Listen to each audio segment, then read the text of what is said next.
Hey, hey. Welcome to Askabrothapodcast. I am your host, Jeff St. James, and I'm excited. I'm excited to do this, man. Y'all been asking for the live, so this is my first attempt at doing the live, so forgive me as we try to work out the kinks. But I'm excited, y'all. I'm excited to do this book club, a virtual book club of men and women from all over the country and maybe even all over the world that's just interested in wanting to learn, wanting to grow, wanting to become wiser, better versions of themselves. So I am hyped. I'm excited. I got quite a few announcements, quite a few plugs and things I want to kind of get out there. And then we're going to jump into 1984, George's Orwell. Um, I'm here. So I'm seeing the comments already. Nah, we not forgiving you. Listen, y'all, we gonna be doing call-ins very soon. I'm gonna be working out a couple kinks with that. As far as the screening process. So be on the lookout once I do put that out there. Send this stream to your friends, to your family. Let's go. Let's get it going. So number one, hit that like button if you haven't. If you are not a subscriber, please subscribe. What else we got? Oh, share it with your friends, obviously, and super chats. If you see the little dollar sign, I think the minimum is $2. If you got $2 when you see this, you like the content, you like the channel. Every time I go live, if you can do a super chat at $2 or more, I'm not gonna stop you. Now, listen, I'm not promising I'm gonna build a school, but you get my drift. I do love doing this. I really enjoy it, and I'm just excited, y'all. The love that y'all have shown over the last month and about 8 days or so has been phenomenal. I don't take it for granted. Super, super excited. We're going to try to make sure those who are members are getting special shout outs when I see it on the screen, or we're kind of popping it up for us to see. Good evening, Blue Marvel. Let's see, Shameless. Listen, y'all, pray for our brother, man. Pray for our brother. So yeah, I'm excited. So again, members. Now, members have special emojis that are already starting to be opened up. I believe one of the main ones is a thank you, CJ. I see the 199. I appreciate your love. Shout out to Alex from TMR Radio. Okay, AJ, my guy. Yo, make sure y'all subscribe to AJ's channel. He's a really good dude. He's been in the subscriber in the YouTube game for a minute. Make sure you support fellow YouTubers that's just bringing attention to things that perhaps were kind of understream and now we're making it mainstream. Ideas, views, perspectives. That's what this channel is about. That's what this community is about. And it actually relates to this book, funny enough. And I definitely will dive into that. So back to the special emojis.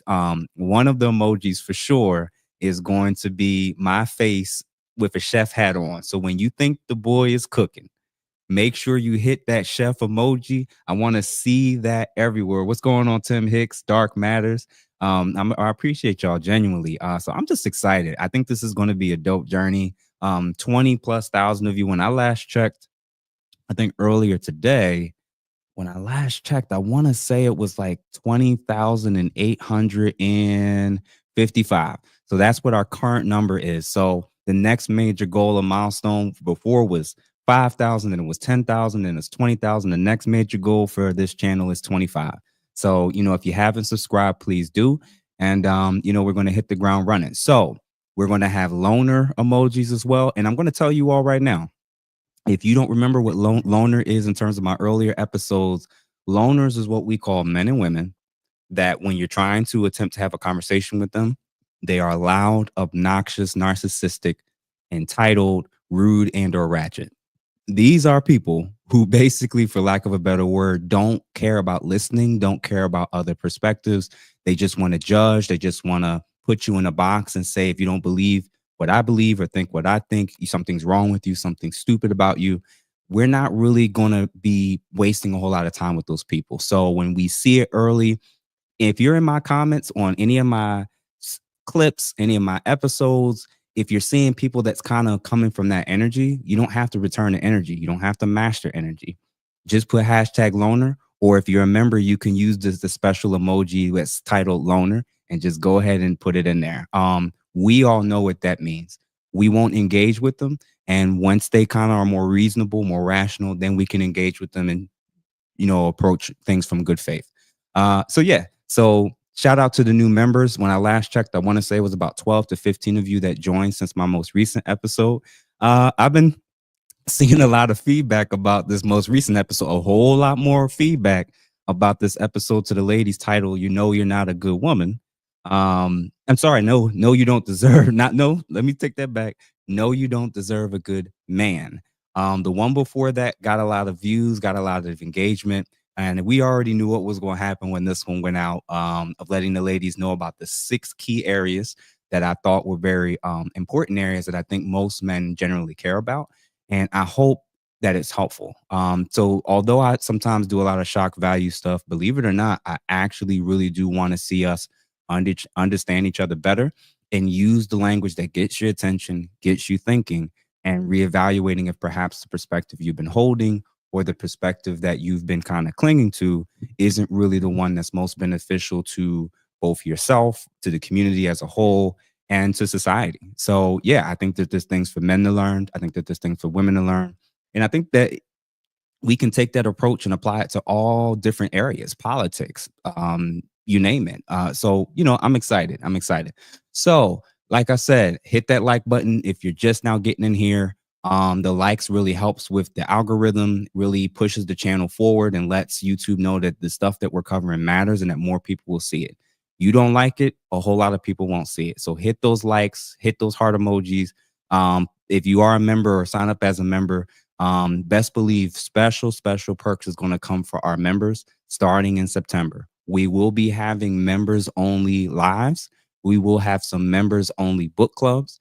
And again, the members are going to be able to do a variety of different things. They're going to be able to vote on future books starting in 2025. They're going to be able to vote on documentaries that I'm going to be recommending that all of us get to watch. My goal is simple, for us to really just like learn that this is actually our community. It's not just mine. I mean, it's my channel, of course, but you get the gist. This is a space where I really want people to be able to feel like they're learning, they're contributing, I'm learning, and vice versa. So shout out to Latino for Trump. Love the work you've been putting in, brother. Keep it up. I appreciate that. Jeffrey, oh, new member. Go ahead, Jeffrey Richardson. Love Gun 1984 was about 1948, if I remember correctly. You know what? I don't know that, but I'm going to look into that myself. So having gone back through the book, it was very, very clear in preparation for today's live that I would not be doing justice trying to go through book 1, which I believe was 8 chapters. I think it was 8 chapters. Yep, the first 8 chapters of the book. Chapter 1 alone is going to cover so much territory today, and you're going to see why as this live is progressing and going on. Shout out to Quinlan Nas. This show is going to blow up. I can already see it. Derek, good evening, ladies and gentlemen. Awesome work, brother. Before you do, thank you. So like I said, send it to your friends, send it to your people, and I'm going to let all of you know right now, as you've seen with my previous 4, 5, 6 episodes or so, I am very intentional.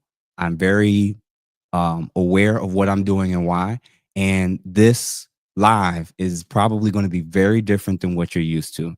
So let me just start off the rip, both for the channel as a whole and for this particular episode. I'm going to tell you a little bit more about why I started this channel, what my goal and agenda is, and I want to be as clear and as straightforward as I possibly can. Shout out to RMAC. Keep it positive, insightful. Really appreciate it. I saw so many parallels today in the first few chapters, and that's exactly what I'm going to be tapping into. And I'm going to get to that as well. Shout out to Carlos X. So, initial goals. My primary goal is to put a crack in the political, social, economic matrix that we have been taught, educated, and manipulated and born into.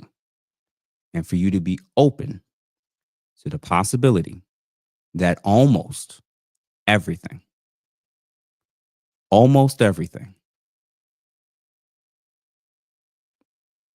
at best is not what you think it is, and at worst is a lie. Almost everything. I won't say everything, but almost everything that you've been taught, educated, and manipulated and born into, as far as the social, emotional, and political constructs that you've been given and born into, at best might not be what you think it is, and at worst, almost all of it is a lie. So, this is basically a warning. This is a warning for everybody that's going to proceed to continue watching from this moment forward. It is a warning. Shout out to MS Best, Blue Marvel 9. The illusion of the gender war needs to be cracked in the matrix as well. You're going to add that to the list of things that I'm attempting to put cracks in. This is a warning that if you truly desire to know more, to question things, and try to get others to see it as well, you're going to very, very, very quickly learn and realize that it is going to cost you more than perhaps you realize. So there was a quote in the book in the first chapter that I'm going to reference, and it was in reference to the main character, Winston, who was in the process of, writing in his journal and kind of journaling what he's thinking and what he's feeling, growing up in the culture and society that was called Oceania. And the quote was, "How could you communicate with the future? It was of its nature impossible. Either the future would resemble the present, in which case it would not listen to him, or it would be different from it, and his predicament would be meaningless." I am going to attempt by this channel and by this episode to communicate with your future self. I am going to stretch you. I'm going to take you potentially. I don't want to be arrogant enough to not think that some of you haven't already started the journey that I've started. But for many of you, I am going to attempt, with the help of Orwell, to take you to a place that perhaps you've never fully wanted or felt comfortable doing, mentally and intellectually. I'm going to throw out questions. I'm going to throw out quotes. And I'm going to throw out parallels to the dystopian society that he was talking about here, which will also be the case with Brave World as well, Brave New World as well. I want you to really pose the question to yourself, that perhaps the one that you've quietly already started wondering, not just with me, but just in general. Am I wrong? Am I wrong? And are the people that I believe in, the people that I've voted for, the people that I've followed and submitted to, am I and the people that are in my bubble, politically, socially, romantically, familially, you name it, could we be wrong? Regardless of where we land on the political spectrum, could I be wrong? That is the question I want you to walk away with now and by the end of this episode. Because I believe that people who ask themselves that question are the only critical thinkers in our country. People who assume that they've always had it right and that those who don't agree with them gotta be wrong. I think that's the issue. So I'm going to read some chats real quick, and then we're going to jump into the first chapter where I'm going to go through certain sections and kind of read and give you my thoughts.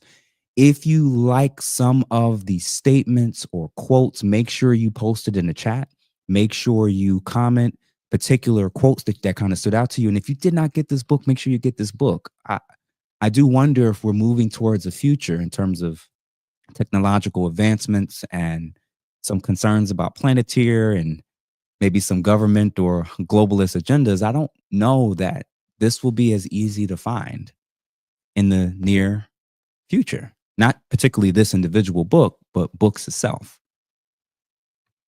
I just recall a lot of movies and shows where it was hard to come by these. And I don't know, I won't be shocked as more and more libraries are closing up and People aren't looking to get a hold of these things as much anymore. I challenge you to get books and books of importance in your library, in your room, and begin to fall in love with the thing that many of you used to do when you were still in school.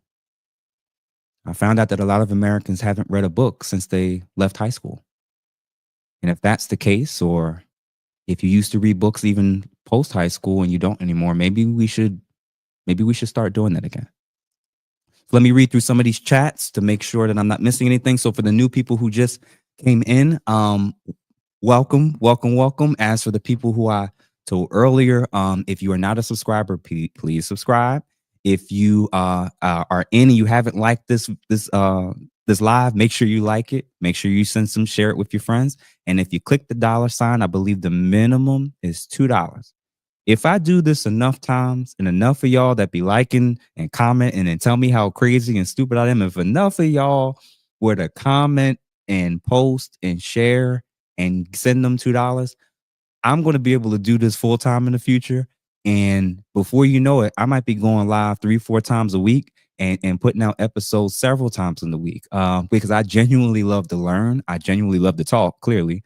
And I love engaging with people who's also in the journey that I'm on. As we get to the end of this episode, I'm going to tell you about what this process has been like for me personally and how hard it's been and what it's costed me. So let's make sure I go to the top so I don't miss no key people. Let's see. Number one, Blue Marvel already called out. So this the starred members: Derek. Shout out to Derek. Jeffrey Richardson, CJ Gilead, Beverly Wilson, and Gander. I'll just say Gander because I don't want to mess up your name. Let's see. Go up to the top. Make sure we got everybody. Oh, also get the digital book in my post section of YouTube. I also included the link for you to download the digital copy of 1984. So if you don't have the physical copy, you can literally click over, download the digital copy, and you can kind of follow along, because I'm just going through chapter 1, where you can actually find the exact paragraphs that I'm going through and read and see it for yourself. And I tell you, when you hear it, when you read it, and we start to compare the parallels of what's happening with our government and our society and our culture, whoo, man, y'all gonna be, y'all gonna see. And just remember that when you get those digital copies, those are not really yours. At any point in time, they can go away. So unless you get a PDF copy that you can download and move to different things, the physical hard copies are always the way to go. But I understand that's not for everybody. Some people love the audiobook. I've listened to chapter 1 in the car as well. So feel free to do whatever method you think you can do to engage with the content, but get in the habit of starting to own books again. Make books great again. So shout out to Entrepreneur Hub for stating that. Smooth Kenny. Like I said, I had posted it in the link for the post section.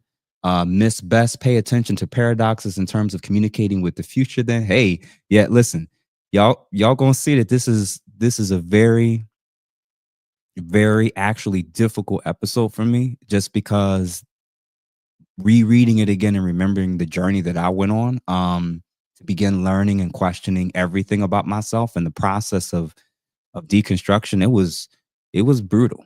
It was brutal. And like I said, I'll touch on that towards the end. You got to get the books. When they take all the books away, they can rewrite history. Eric Smith. I use my local library, Tracy Walker. We Here, Bro. Z, shout out to Z. SX Money Makers. I only read manga, bro. Funny enough, I don't read anime stuff as of yet. I tend to primarily just watch anime when I'm able to. Now y'all keeping me so busy, I don't even get to watch my shows like I used to. Shout out to all the anime watchers.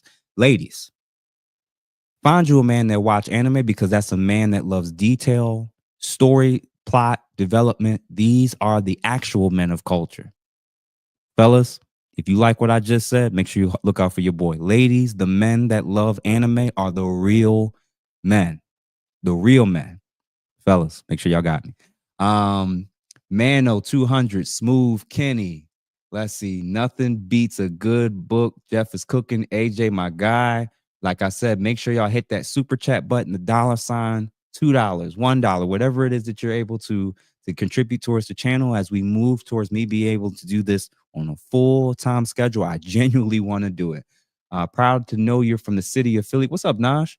Mano, we already shouted you out. The real books, genuinely love to talk clearly. Facts. The Before You Do podcast. Hey, what's going on? What's going on? Cornelius Toombs, thank you. Oh, Doug MPA. Now, this is what I'm talking about. Setting the tone. $10. Appreciate you, my guy. Appreciate you. So right there, first super chat. Congratulations, my bro. Thanks for doing this review. 1984 was one of the only required readings in school that I felt was necessary. See you at the top. That's what I'm talking about. Who else we got? Cornelius, thank you for the gift as well. Clotis, shout out to you. Books like this ravels the global plans. 1984 classic Sankofa. Lynn, if you have a library card, it's free. Audio and ebook and library apps. I'm just skimming through these, y'all, because I don't want to hold y'all forever, because I know it's late for some of you that's on the East Coast. Y'all in the central area or the West, y'all fine. Blue Marvel, not only that, but question everything. Mano, R Mac, make books great again needs to be part of your merch. Hey, team, write that down, because you know I say a whole lot of stuff. Apparently, we got to do some merch on that. Look into that. Love your channel, bro. Inspiration to us brothers. D Nation 92. Luther TS, Nintendo OBS. Read Death Note, please. I'm not gonna read any anime related stuff, but I will watch it. And Death Note for me is #1 anime of all time. There will be no debate. I'm tapping into my Mr. Dr. Umar for a little bit with my repeating my stuff. Snuggles 668. Armac, damn right, anime men are the best. Lynn, or a man that plays Dark Souls. Oh, she knows some stuff. Okay, Lynn, I see you. We eat the cake anime. That is hilarious. What is it, a double entendre? That's okay. That's second level thinking. Eat the cake anime. Okay. Big Mo 89. Shout out. Welcome. Make sure you subscribe, you like, you share with your friends, and you contribute $2 to the super chat if you haven't. Anime and documentaries. And documentaries is the other thing.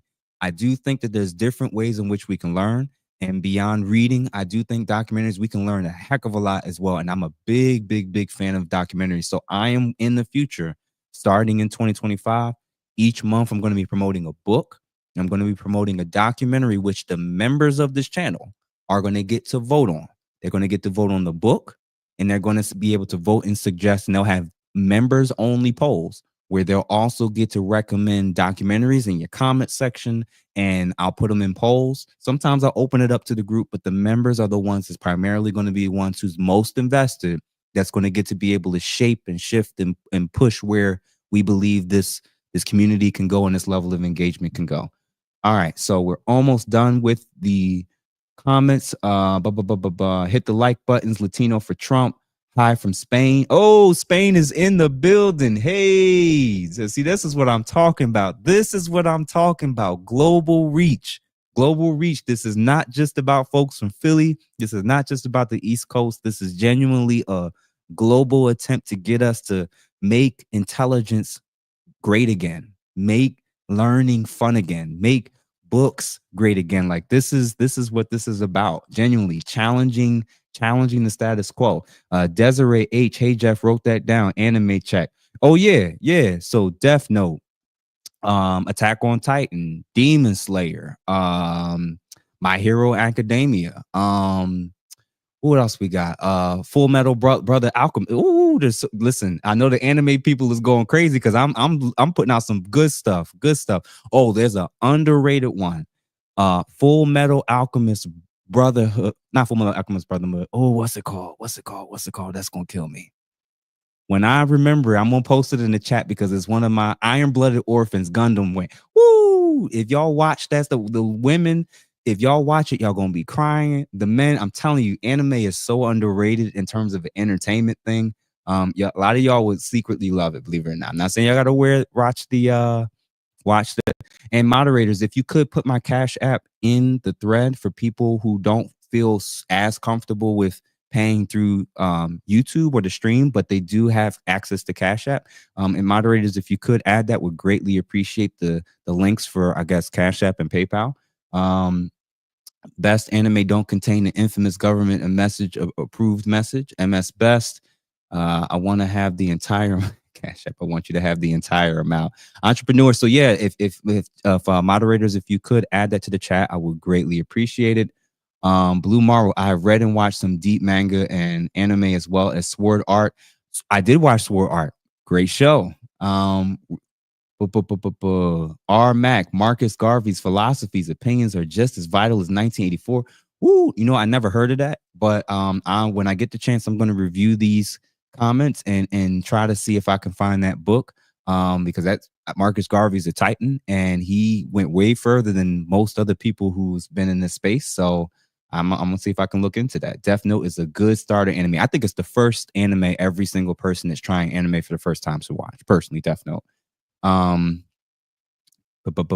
Vic, I'm sorry, DBZ will always be number one.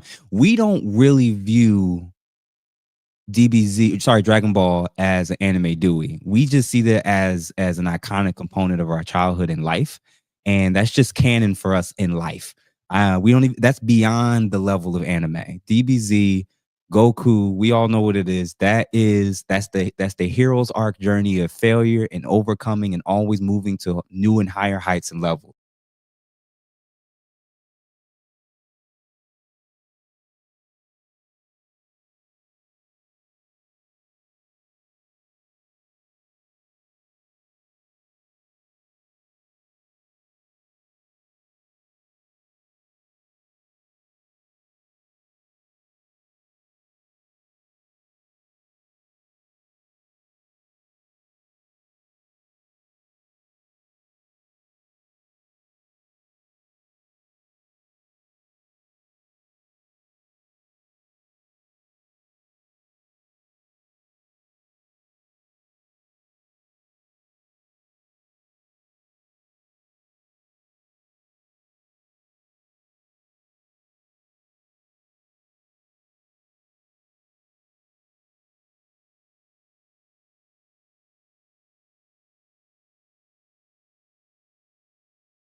Yo, can y'all hear me?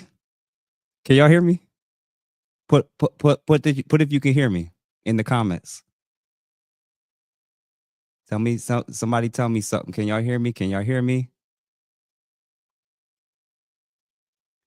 Sounds good. Yes. Put a 1 in the chat if you can hear me. Put a 1 in the chat if you can hear me. Yes, we live again. Sorry about that, y'all. I'm new to this thing. I'm clicking and moving and trying to keep up with my notes. I got the book over here. I got the comments. We back in order. So sorry about that, y'all. So long story short, there's a heck of a lot of comments that's starting to stream in here, and I'm not going to be able to keep up with them at the moment. So we're actually just going to jump into the content for today's episode, which is again covering chapter 1 of 1984. Last time I'm going to say, shout out to the members. You have the special emojis that you can begin using. The Cash App, Cat is in there. Katie, she has Ask a Brother podcast Cash App for those that want to support the channel. We're all good. Thank y'all. We all set. Like, subscribe if you haven't. Send this to your friends. And the super chats is minimum $2 if you would like to contribute. We'll greatly appreciate it. All right, y'all. So as I stated, the goal is very simple. It is going to be a challenge. This episode and this channel is actually about stretching you mentally, stretching you emotionally to begin to start to question and think about everything. And as I stated before, this is my very, very, very small attempt to put a crack in the political, social, economic matrix that we've all been taught, educated, and manipulated and born into. And for you to be open to the possibility that almost everything. At best is not what you think it is, and at worst is a lie. So again, this is a warning that if you truly desire to know more, to question things, and then you're going to attempt to try to get others to see it as well as you begin to learn and know more, you are going to learn very quickly and realize that it is going to cost you some things. All right. So the initial quote that I had referenced before, early at the beginning of the chat, before about an additional 50 people came in, it said the main character in the book, his name is Winston. He's born in, or he was living in a country called Oceania, which is basically a tyrannical run government that's very fascist in nature. And they effectively control every major component of one's life, from what you wear to where you work to what you eat to what you can buy. They effectively control everything. And it appears that this institution, this government, was able to take so much control during a major conflict and crisis with another entity or another country called Eurasia. That's the context for how this book starts. That's usually the context for what happens when we watch a lot of these films involving some type of citizenry that's, really, really kind of, restricted, or they're slaves and they have to kind of fight to overcome. Usually something happened, a major conflict. And in the quote, he basically, in the book, in the first chapter, we see this character. He hides away and he gets to an area in his room where the TV that's watching him is where the people behind the scenes in the government can effectively check in on anyone at any given time, can watch and see what it is that you're doing. And the idea of writing and keeping a journal is a no-no in this area, especially because they don't know what it is that you're writing or who you're sending a note or letter to. So as he proceeds to get ready to start writing in his journal, there was a question that the author wrote where he said, how could you communicate with the future? It was of its nature impossible. Either the future would resemble the present, in which case it would not listen to him, or would be different from it, and his predicament would be meaningless. The reason why that particular quote stood out to me is because I realized that every time that I hit record, I'm talking to the future. I'm talking to people I've never met. I'm talking to a future that I don't know. And I'm throwing things out there and hoping that the process that I'm going through individually, I hope more and more of us begin to, get rocked with as well. So that's the context. That's the context. This is the individual that's just writing his stream of consciousness, his thoughts about what it's like to live in this culture, live in this environment of a space where everything is controlled, and freedom of thought is a no-no, freedom of speech is a no-no, freedom of expression. There is no actual freedom. And I wonder, in the country and culture that we have, if the freedoms that we do have are all freedoms that really don't mean as much, and that the things that really do mean a lot, we're actually not as free as we think we are. There's particular key points that I'm going to be referencing that's littered all throughout the book, and particularly in chapter 1, where the author Orwell mentions things that I think we can potentially see some parallels even in our own country. One of them being the thought police, another being the ministry of truth, the ministry of peace, the ministry of love, the ministry of plenty, and the 2 minutes of hate. Those were all introduced in chapter 1. And I'm going to start by going through each of these one by one. And as we read some of the quotes and talk about some of these things, I wonder what comes to mind. And I challenge you to think about the possibility that even if you have an initial thought that connects to some of these things, what if that's only half the equation? This is the whole, I'll just put it out there. If you're still talking from the 2-party choices, we only got 2 parties to choose from. Yeah, this book is for you.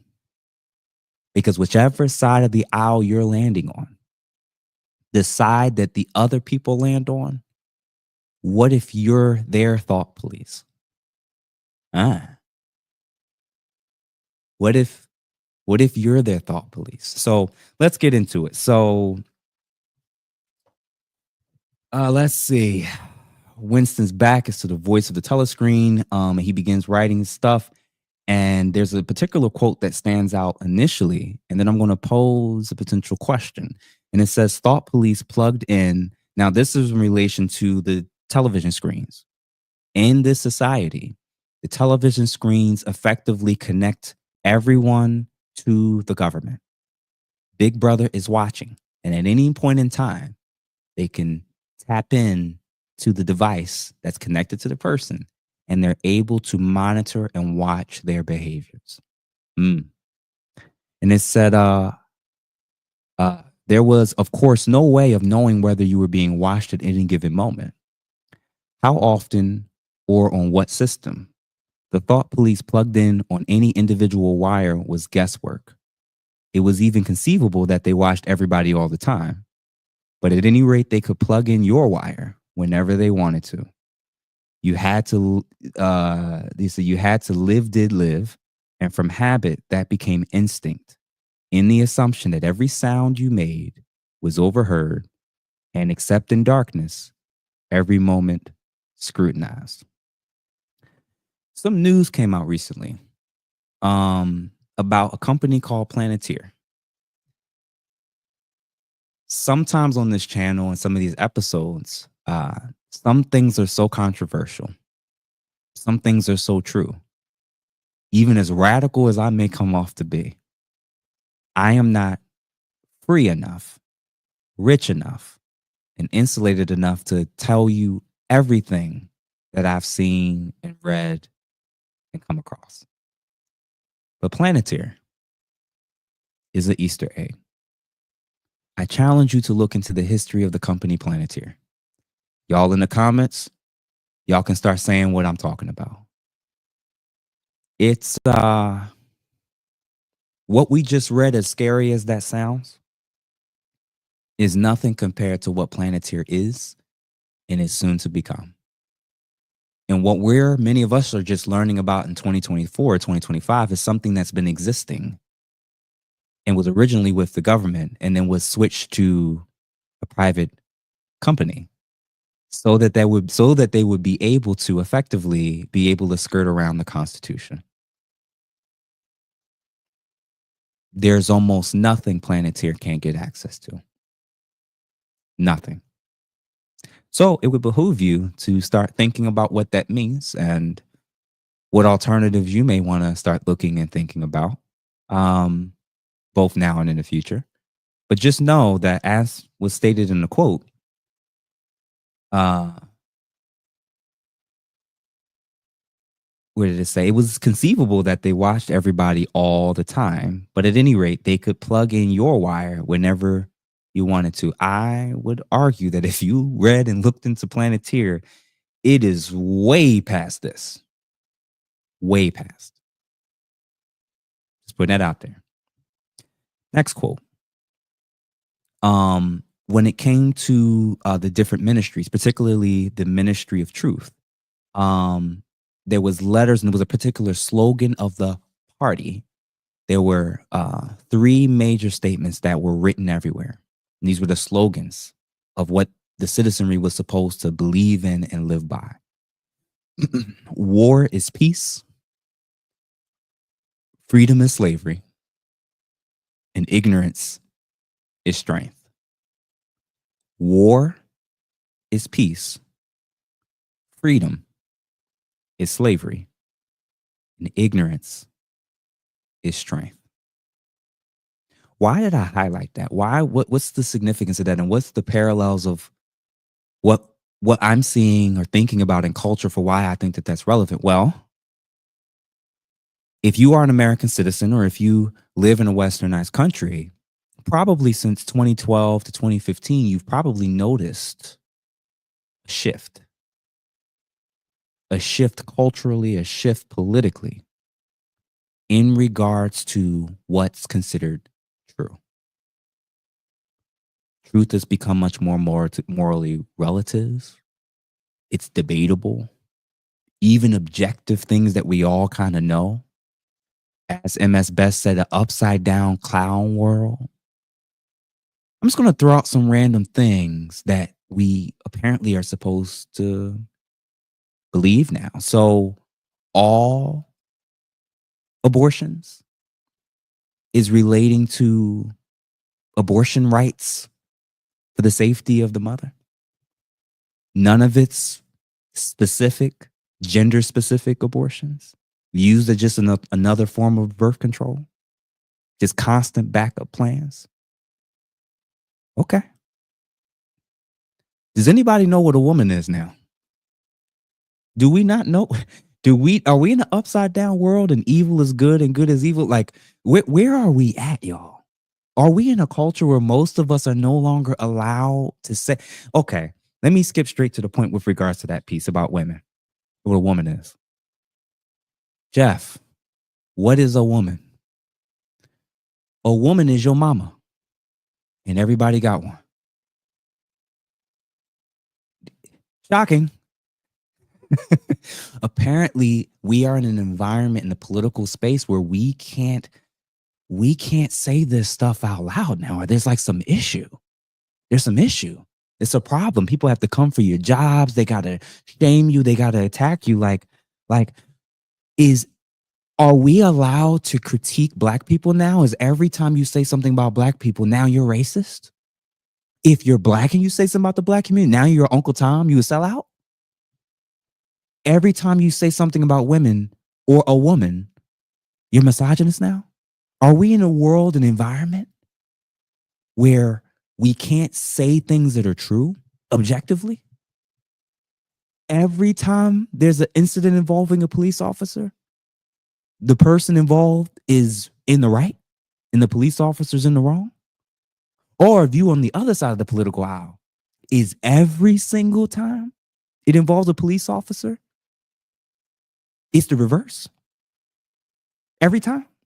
Not case by case and using context clues and waiting for more information. We don't do that now. Every time. Now we have to believe all women. Is this wild stuff? Remember, y'all, members get them special emojis. Because if I'm cooking right now, I want to see them. I want to see my boy. I want to see my face am I cooking right now, y'all? Is everything backwards? Is men having standards now about the quality of woman that they want to be the mother of their child or get their last name? Is that now controlling or misogynistic? Seriously? What's happened to our language that everything is like flipped on its head now? So now everybody that has a college degree is smart, and everybody that don't have one is now stupid. Have we really gotten there? Everything is backwards. So the first part was there is companies and technology that's allowing and having the government give access, skirting around our Constitution, being able to look and see and monitor and track everything and everyone, Planeteer. And then in regards to the official party slogan, what's happening to our political environment and space where people on both sides of the aisle are willing to excuse, deflect, and not acknowledge the truth of corruption, evil, nastiness, vileness, if it just so happens to be on the political side that they voted for? Interesting. I get it all from the left pretty easily because I grew up primarily as a leftist and on the Democrat side. And the moment I started saying things that I felt the Democrats needed to improve on, get back on this plantation, boy. God forbid you point out something that white people are doing wrong. You N-word lover. We going there. Didn't I tell you that this channel is going to go there? We are going to go to the places that we are not allowed to go. We're not allowed to question artfully, but nonetheless, we're going to go there. Oh, you're a therapist. You can't speak on that. You're not a therapist and you're not an expert in the thing that you're critiquing me on, but you're telling me what I can or can't speak on. Hold on. So politicians are experts on all the things they vote on. People that's career politicians are now suddenly economists, historians? Or are you only saying that to people who you don't agree with? Because I do know when I say something that you like, you rocking with me. I know you're never telling people to stay in their lane if they're telling you what you want to hear and you agree with. That's going to be in this chapter. The strategies and techniques to shame and keep people in line to operate within the construct and rules and laws that society has told you are allowed to do in terms of voting, in terms of where to live, in terms of who to marry, in terms of you name it, in terms of how to think. I wonder how true it is in terms of the space that we are in and have been in for quite some time. I wonder if I read this stuff more and more, if it's going to start to terrify you as much as it started to terrify me the first time I read this book. For the new people that are in, as I've said to the others, if you can, please like this episode. Subscribe if you haven't. We are more than welcome. There's 2 tiers of membership.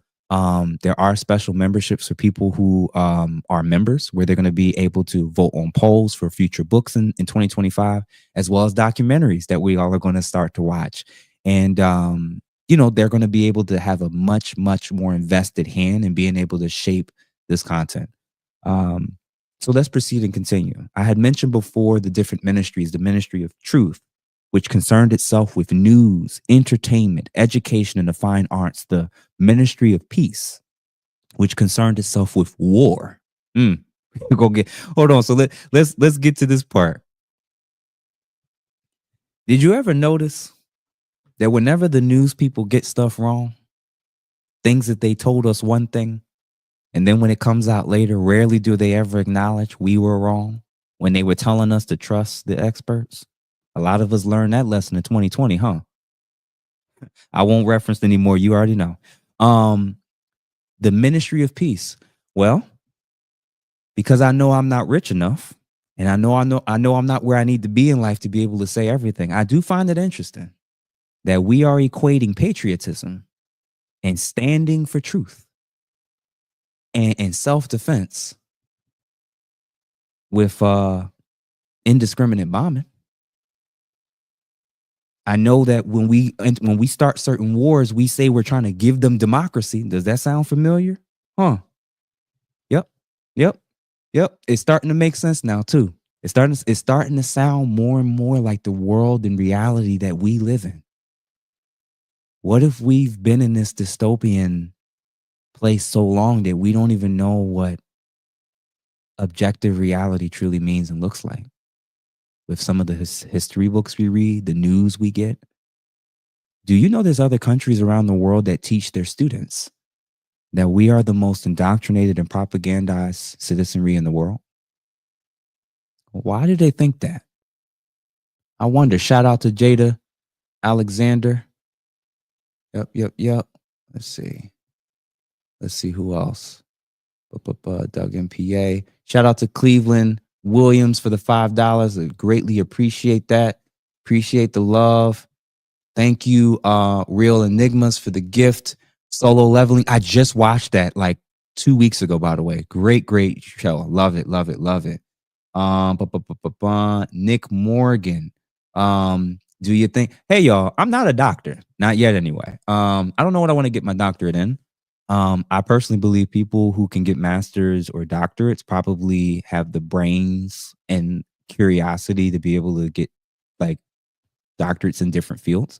And that's me. I think, not that I'm super like a genius or anything, but I think that I'm interested in so many different things.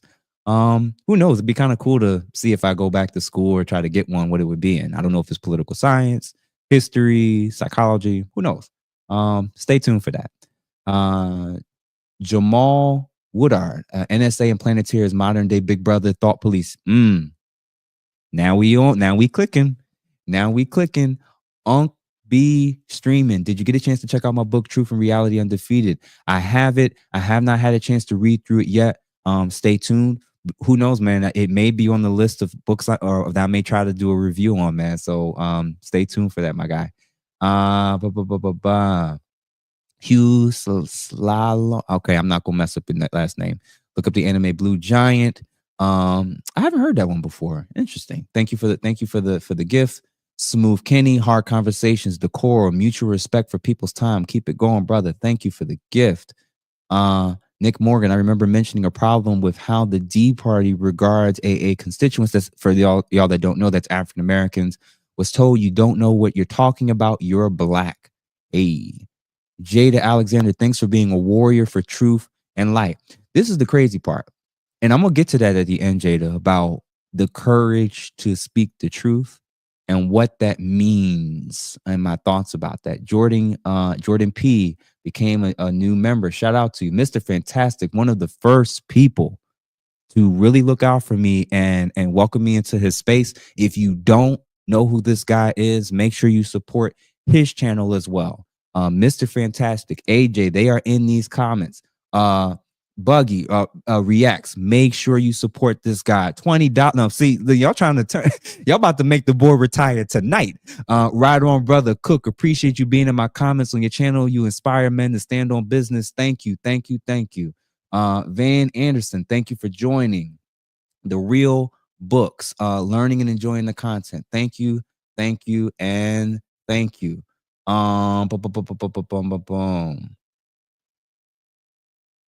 Yes, sir. Mr. Fantastic is in the building. He's a good dude. He be standing on truth too. He be standing a little harder than me, in fact, but he's standing on truth nonetheless.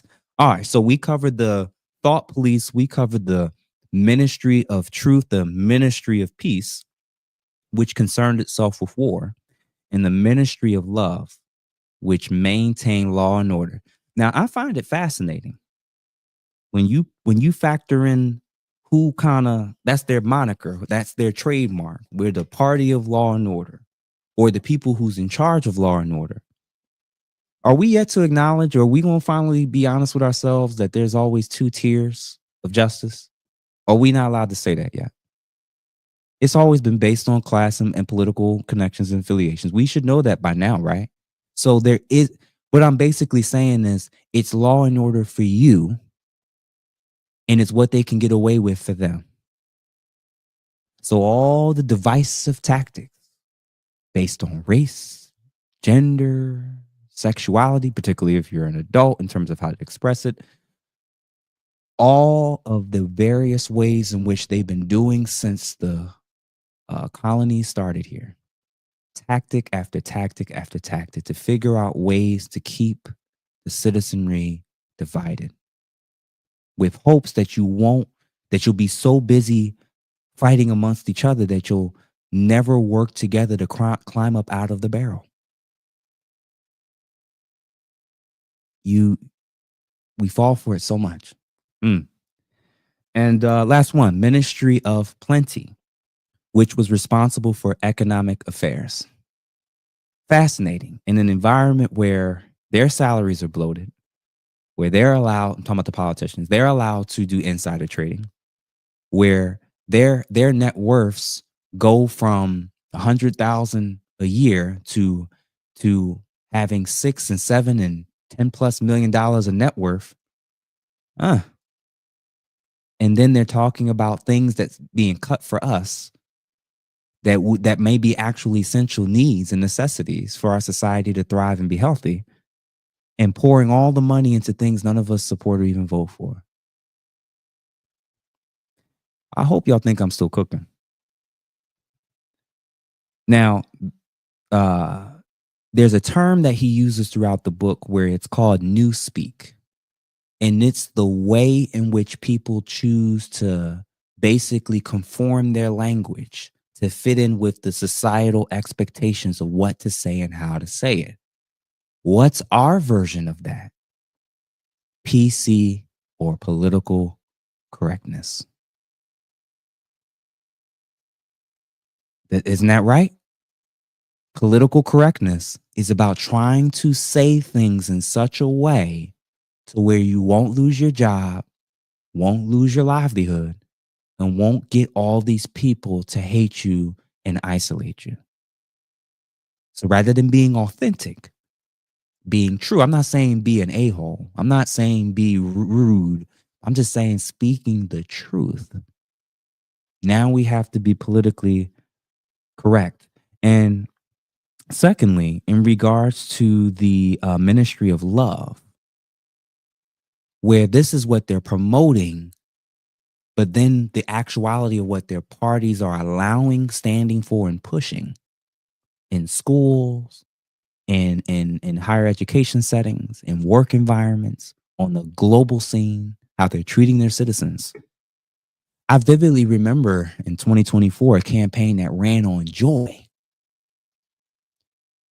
while we were contributing to wars everywhere.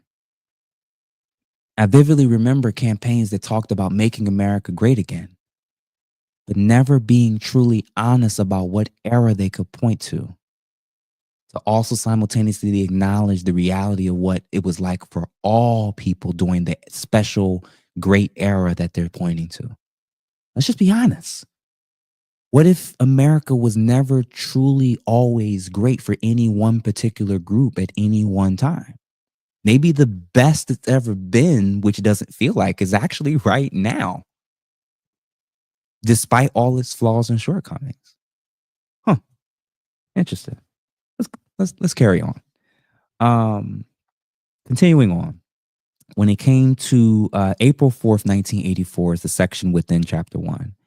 And in the second paragraph, there's a quote where he said, actually, I already read that part. I don't want to cover that. I want to skip that part. Now, this is the beautiful part. This is the part where I think it's going to start to hit home that maybe what I'm reading here is describing you and your circle, regardless of who you vote for. In this book, in this story, there's a section where when the group of citizenry comes together, there's a projection screen that comes on, and for 2 minutes, they are allowed to hate whoever it is that's shown on the screen. 2 minutes of hate is what it's called. And as they're describing this thing where they're showing the enemy of the state, the enemy of Big Brother, there was an individual by the name of Emmanuel Goldstein. He was referred to as the enemy of the people. And it said his face flashed across the screen and there were hisses here and there among the audience. And he was seen as the primal traitor, the earliest defiler of the party's purity. All subsequent crimes against the party, all treacheries, acts of sabotage, heresies, deviations, sprang directly out of his teachings. And they connected everything that he was saying, all of his critiques about the party and what they've done and what they've taken over. They compared him and all his conspiracies as dangerous. And they saw him and his followers as sheep, people who weren't thinking.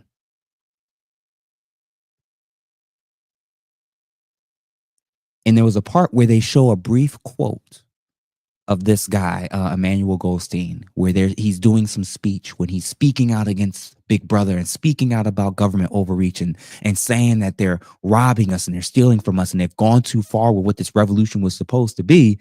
And they say he was advocating freedom of speech, freedom of press, freedom of assembly, freedom of thoughts. And they said that he was the traitor. Think about this for a second. The guy who's advocating for freedom of speech, freedom of press, freedom of assembly, and freedom of thoughts is the traitor. Because I'm Black and American, modern America, and grew up primarily as a Democrat and primarily liberal or more progressive in nature to some extent, as I began to see the flaws and notice certain things and call certain things out as early as 2011, by the way, I started to notice whenever I said anything about Obama, the first time in my life that I was ever called an Uncle Tom was right around that time. And I voted for him, by the way, the first time. Who is not allowed to speak? Who is not allowed to say things that may be true? What aren't we allowed to say in certain circles and spaces when we know that it's objectively true? Many of you, or some of you, that are starting to become more independent thinkers and starting to question things, you're starting to see it. That every person who's not as open to those things, not as open to the diversity of thought, not as open to questioning things, do you notice how they start to treat you and talk about you and to the people that don't align with their acceptance or voting style and pattern? Do you notice a shift in the atmosphere and culture of our space and environment? Do y'all, family members, not speaking to each other no more? Friends not wanting to be friends anymore? People who have bled for each other, sacrificed for each other, because a politician told them, because their college professor said, because a Fox News commentator, a CNN commentator told me so. So if you don't think this way or see things the way I do, if you don't trust this institution filled with human beings that have flaws and agendas and like profits like the rest of us, if you don't just open your mouth and take whatever it is that comes, no diddy, pause. You're a traitor. If you are Black and speak out about what's happening in the Black community, the Democrat Party, what do they call you? If you speak out about some of the vicious, nasty things that's happening on the Republican or conservative side, what are they liable to call you? How are they willing to treat you? So I'm not a patriot if I don't agree with endless wars? What if I agree with the money going towards our veterans instead? Am I still not patriotic? If I just don't believe minors should be allowed to be generally mutilated, am I insane for thinking that? Am I insane for thinking that there's certain people that should not be doing story time in our schools that aren't supposed to be? Am I crazy for thinking during pride parades, as a person who actively wants and wants people to live their lives and have sex with whatever consenting adults they want to? And you can have the parades if you want to. Am I crazy for thinking that you shouldn't have your behind exposed and your genitalia out in public and having indecent exposure, particularly and especially in front of minors and children?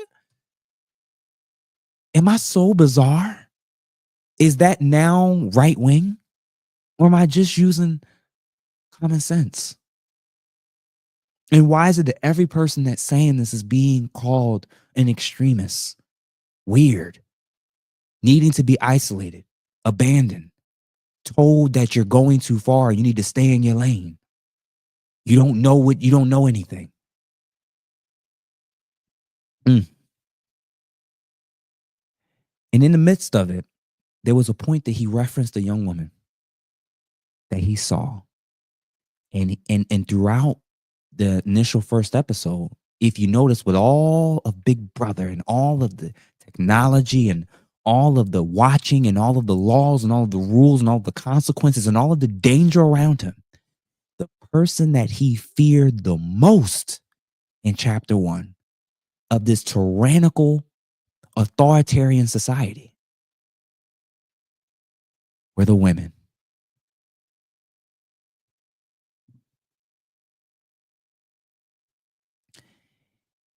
He noted that he disliked, nearly all women.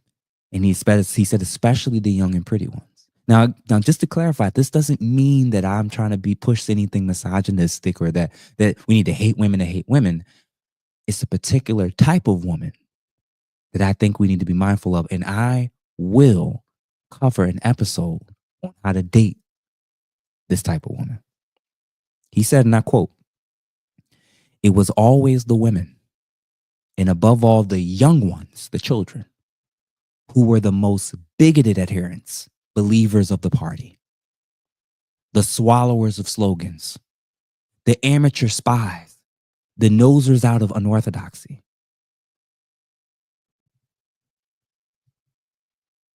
In terms of propaganda, in terms of who's most susceptible to indoctrination, trends, whatever's being pushed on social media,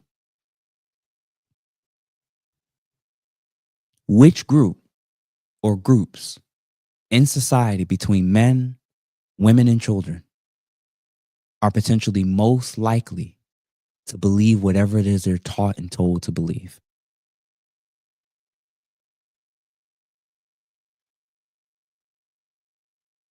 I'm not going to give the answer to that question because I don't want to be framed or called certain things. But be mindful of a faith and be mindful of a political process and agenda where male leadership is absent.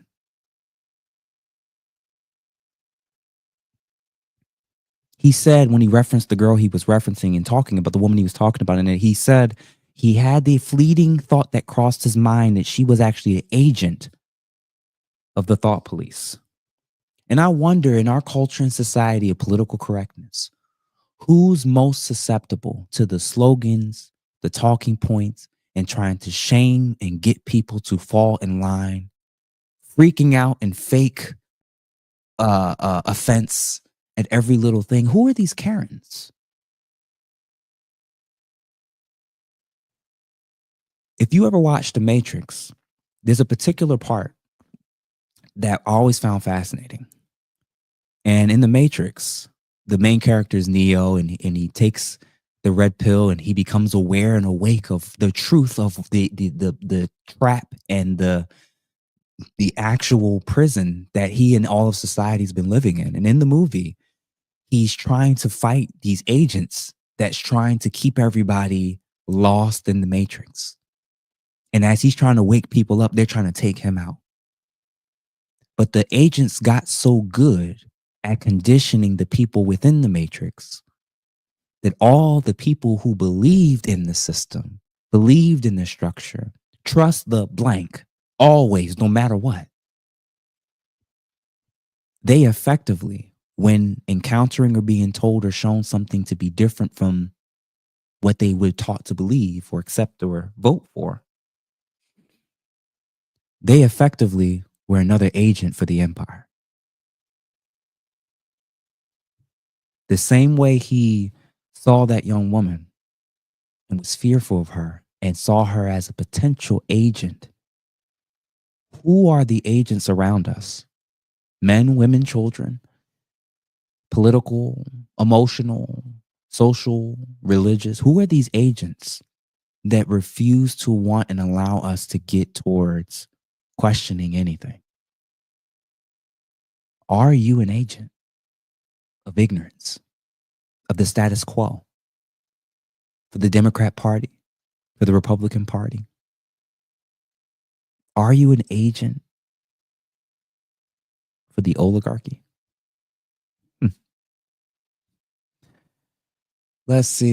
Yeah, y'all in there. We up to 200 people, man. Welcome. This is definitely more people than when I initially started. Oh, somebody said, oh, let me show. Oh, where that at?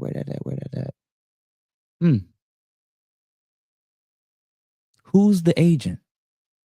Who's the Trojan horse that's helping to destabilize what's being allowed to happen to our minors in schools? Who's the agent that's been allowed to allow our communities to be as destabilized as they are? Who are the agents that are contributing to why men aren't seen or being allowed to be men or leaders anymore in their own homes or communities?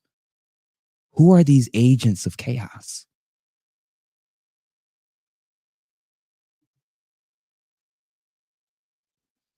I'm trying. All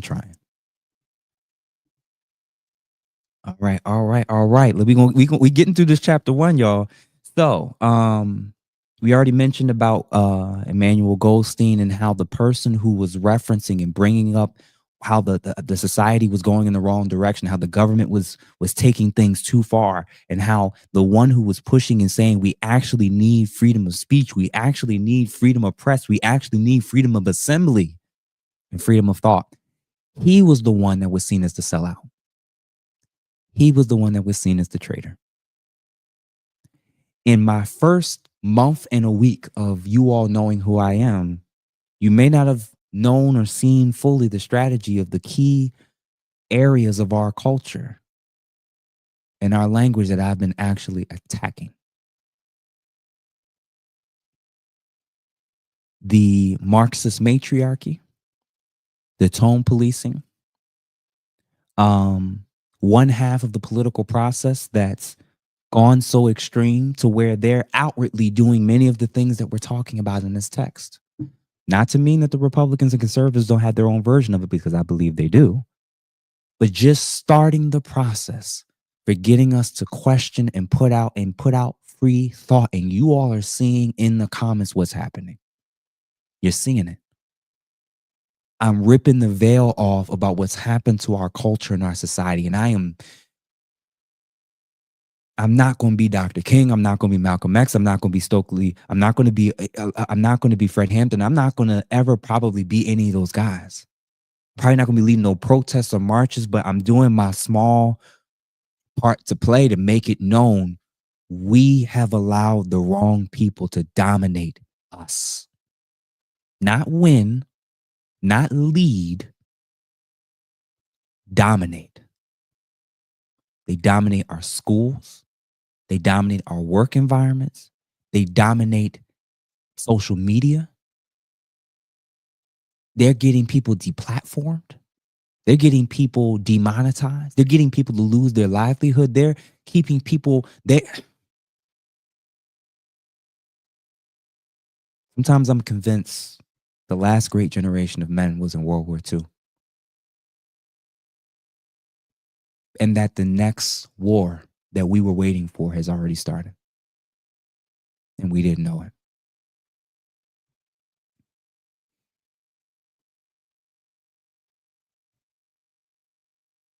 Who have we been conditioned? Individually, ask yourself this question. Who have we or who have I been conditioned to hate without cause? Were you conditioned as a Black person to believe every white person is out to get you? Were you conditioned as an American to believe that the Chinese, everyday Chinese citizen, just the Arab, the Muslim across the country doesn't even know you exist, wants to take you out? That every group that you hate, the worst person or small minority within the minority or group represents the whole group? Have you been conditioned to believe that every Black person that has something that happens to them involving the police deserved it? That every single mother is the worst person alive? Who have you been conditioned to judge and hate harshly, particularly without cause? It's in all of us. It's something in all of us that we've been trained and indoctrinated to do. And this takes work. It takes work to start reevaluating and questioning everything. Everything. Because of the ones who've been teaching us this, and of the ones who've been pushing us this way, and the ones who've been indoctrinating and propagandizing us to think and Buddha, then what does this mean about the history that we've been given? Were we always the good guys in everyone's story around the world?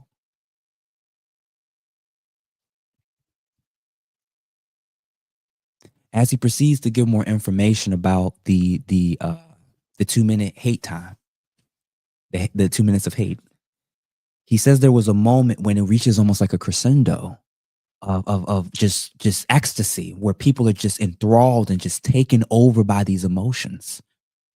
And it said, before the hate had proceeded for 30 seconds, uncontrollable exclamations of rage were breaking out from half the people in the room. And he goes on and continues, but what was strange was, although Goldstein was hated and despised by everyone, although every day and 1,000 times a day and on platforms, on telescreens and on newspapers and books, and his theories were refuted, smashed, ridiculed, held up the general gaze for the pitiful rubbish that they were. In spite of all of this, his influence never seemed to grow less. I don't know if the truth can ever truly die and be buried forever. I hope it isn't. And I hope it's not too late for us to begin to try to find it and share it. I just know when you think about that and how these people they're ridiculing him. They're saying everything is bad, that he's evil, that he's illegitimate, that he's unqualified. He or she doesn't know what they're talking about. It's always the person and people that are saying the truth in advance that are called the conspiracy theorists. How many conspiracy theories need to happen before we're going to start calling some of these people maybe prophets? I'm joking, but you get the gist. You get my drift. I distinctly remember in 2020 stating it looks like something came out of the Wuhan lab. I mean, I'm not a rocket scientist. I'm not a biochemist, but like, I think this started in the lab. No. It came from a meat market involved a bat in a pig. And I'm saying, so the bio lab that's there, so the injuries that everybody's experiencing, the heart issues, the myocarditis, people that's super young dying off left and right now. Nothing in the news saying it. Nobody's acknowledging it. Companies are exempt from being sued, and we're all in la la land. Like we can't. This is unsustainable. This is unsustainable. The system, the environment, the thing that we've been taught and told to believe, to think, and to trust in, something is off.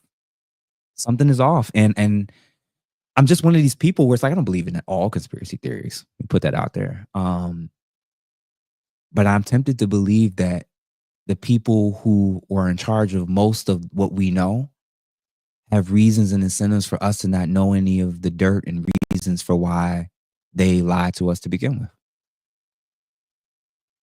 I'm going to tell you one, and I am going to do an episode on conspiracy theories, by the way, and that will specifically be for members only. I promise you that.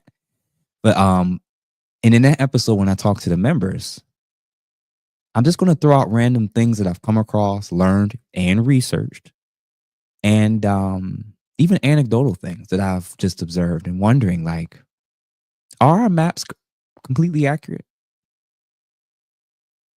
Did the technology that NASA doesn't have now to get us from point A to point B really exist when we landed on the moon? So that's just kind of letting you know some of the directions I'll be going into in the future. Sure. So the initial question with the section of what I just read is, have you been conditioned to believe that those that disagree with you are lost, are stupid, are ignorant? When I watch one news station, when I look at one page that seems to lean more in one direction, the responses and reactions seem to say that. And then when I go to the alternative, they all saying the same thing. Have you been indoctrinated to not see some of the flaws and issues within the party, platform, ideology you hold and your side holds? And you can only see the flaws and issues within the other group? This is just starting to sound more and more like us the more I read it. In the second minute, the hate rose to a frenzy, crying out, "Swine, swine, swine." A young woman picked up a dictionary and flung it at the screen. It struck Goldstein's nose and bounced off the wall. In a lucid moment, Winston, who was the main character, found that he was shouting with the others, kicking his heel violently against the rung of his chair. The horrible thing about the 2-minute hate was not that one was obliged to act a part, but on the contrary, that it was impossible to avoid joining in. A hideous ecstasy of fear and vindictiveness, a desire to kill, to torture, to smash faces with with a sledgehammer seemed to flow through the whole group of people. It was an electric current. Why do you think you're only allowed to vote within a two-party system? Who told you that the only way to get food is from the grocery store? That the only way to vote is this way? The only way to make a living is this way? Who did they shape our reality? Did we just come out the womb and I'm a Democrat, I'm a Republican? Or did they tell you with the illusion of choice, these are your options and we're going to divide you up so y'all so busy fighting that y'all never really know that we're eating and thriving off of this every 4 years? They got underground bunkers, y'all. They got islands. They got food that don't have chemicals sprayed on it. They probably got access to water that's not at all connected with what it is we're drinking in our bodies. They are operating in a whole underground tunnels. They are operating in a whole different world and realm that you can't even, oh my God, you can't even imagine, man. I'm telling you, like, the more that you learn, the crazier it gets. And they've convinced you that difference of ethnicity, of culture, of race, of gender are the most important things to fight about right now. And that those who are pushing it, paying for it, wanting you to be lost in that, and riling you up every time it's an election, and telling you how in danger you are about the other group, they're not nearly as worried as they're telling you to be. I think both sides are doing this to us. Thus, at one moment, Winston's hatred was not turned against Goldstein at all, but on the contrary, but against Big Brother, the party, the thought police. And at such moments, his heart went out to lonely, derided heretic on the screen, sole guardian of true sanity in the world. And then there's other moments when that feeling of emotion, he's a man that's trapped in a system and has these feelings that he doesn't know where to place them, these emotions, and he knows that the reason that he and all of his family and friends, many of which he's lost and hasn't been able to find, doesn't even know if they're still alive, by the way, it's actually not his neighbor. It's the system. And it's those who run it that are the actual enemies of the people. Divide and conquer on class, race, sex, religion. I'm telling you, y'all, the more that you read this first chapter, the more that you begin to just see it. You can't, it's like you can't unsee it. You can't unsee the stuff that they're doing. And to know how deeply rooted it is in all of us, or many of us, I would venture to ask you a very simple question as a thought experiment. How do you feel about all the people, not the extremist stuff, but just the people who don't align with you religiously, socially, economic views? How do you feel about them? And have you become the very thing that you hate?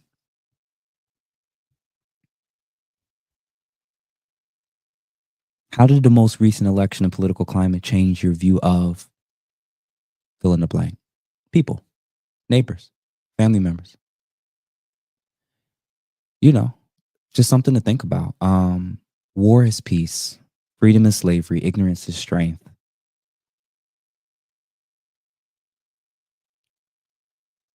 When I think about the different movies and shows and things that are being pushed, something that I've noticed, particularly about all the movies involving a good side versus bad side, a revolution and fighting against the empire, Rarely. Almost everyone that watches them always sees themselves as the good guy, on the good side. If you're a product of the system and you functionally have been still talking through the lens of the system and boundaries of what they've created you or allowed you to think and vote and be, and you're identifying that way, what if you're not actually the good guy? What if you're actually a part of the empire and you didn't realize it? An ignorant soldier fighting in a war that they don't even know the purpose of.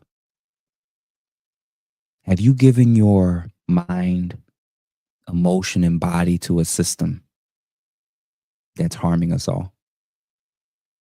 I'll never forget talking to veterans, especially veterans who went to previous wars, Vietnam, and them coming back and saying, I don't even know what we were there for, Iraq. I don't even know what we were there for. We just were doing what we were told. We were following orders. When you self-identify with a corrupt, tyrannical, oligarchical-led, controlled system that's globalist in nature and has crony capitalism at the top for them and socialism with eventual communism for you and the global agenda for those of us at the bottom, maybe perhaps this is the book that you really need to read or reread. Maybe The Matrix you need to rewatch again. V for Vendetta, I think you need to rewatch it again.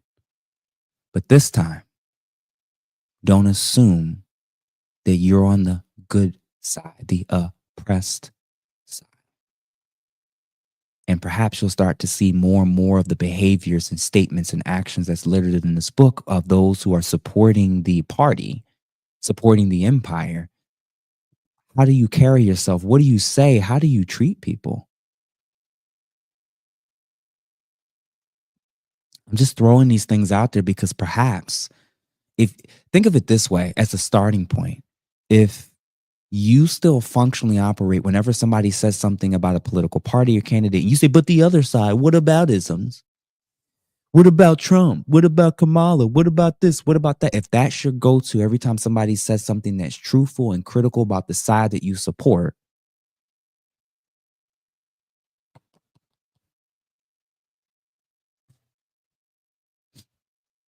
okay, agent, we may have to create an emoji for that.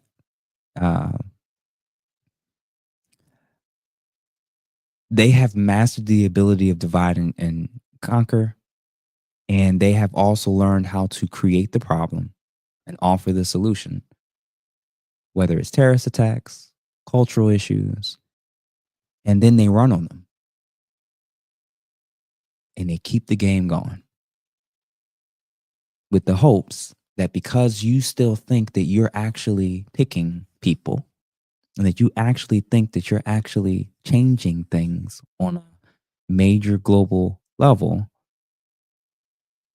you thought you won if you voted for a particular candidate, or you thought you lost if you didn't vote for them. That's high school level understanding of politics. He quotes and he says, partly it was a sort of hymn to the wisdom and majesty of Big Brother, but still more it was an act of self-hypnosis, a deliberate drowning of consciousness, a general delirium. To dissemble your feelings, to control your face, to do what everybody else was doing was an instinctive reaction.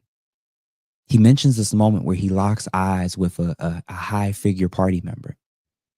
And for a moment when their eyes met, no words were exchanged, but yet they both knew it was BS.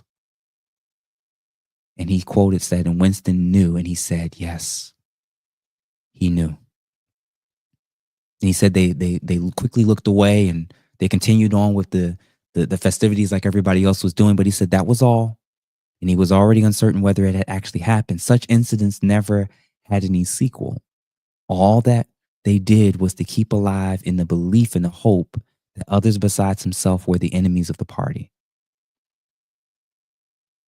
Perhaps the rumors of vast underground conspiracies were true. After all, perhaps the Brotherhood really did exist, the revolutionists against Big Brother. So the idea of following up with their momentary contact visually hardly crossed his mind. It would have been inconceivably dangerous even if he had known about how to do it. But the thought in his mind as he wrote in his pages of his diary, down with Big Brother, down with Big Brother, down with Big Brother. What I'm doing is attempting to see how many of us are actually out there. That's actually what I'm doing. That's my goal. I'm trying to normalize and make it known that perhaps there's more of us than there are of them. The people that's destroying our communities, that's destroying our images, that's destabilizing the nuclear family, that's demonizing what it means to be a man, that what it means to be a straight white man, that's demonizing what it means to be just human, have flaws, have opinions. I think they're just the loudest. I think they're the most boisterous. I think that they're the loudest. I think they have the loudest voice on social media, but I don't think that everybody that thinks like this is actually the majority. I actually don't. I think that when we sow these seeds, I think that when we stand up and we start to normalize again and say, nah, you know what? Somebody that looks like Jeff can't play on the girls' team. Sorry. The end. We're not going to play this game anymore. We're not going to do it. We're done with the arguing. We're done with the debating, even in our comments. And I'm telling you from my channel, and I'm telling you this when I start talking with these women and men that are so emotion-led and not reason and logic-led, when they go off the rails in the conversation, my hope is that I'm going to try my best to model what I want you to see. It's over. We're going to have an emoji for the members that says loners. And every time you see someone in the comments where they're taking the conversation in a direction they don't need to go in, they're just being adversarial, they're being vicious, they're being nasty, they're being spiteful, hashtag loners, don't engage, don't say anything else to them. Loud, obnoxious, narcissistic, entitled, rude, and or ratchet. They're just loners. Leave them alone. Let them be and realize and set the tone that we're going to fellowship. We're going to do life with. We're going to build with people that are on the journey of trying to fix things, not further divide us. So we're actually coming towards the end, and then I'm going to get back to the super chats and the comments. He said he could not help when he wrote down the down with Big Brother 4 times on the page. And he said he could not help feeling a twinge of panic. It was absurd since the writing of these particular words was not more dangerous than the initial act of opening the diary, but for a moment he was tempted to tear out the spoiled pages and abandon the entire enterprise. He did not do so. But he realized he had already committed the initial essential crime. Thought crime. Thought crime was not a thing that could be concealed forever. You might dodge successfully for a while, even for years, but sooner or later they were bound to get you.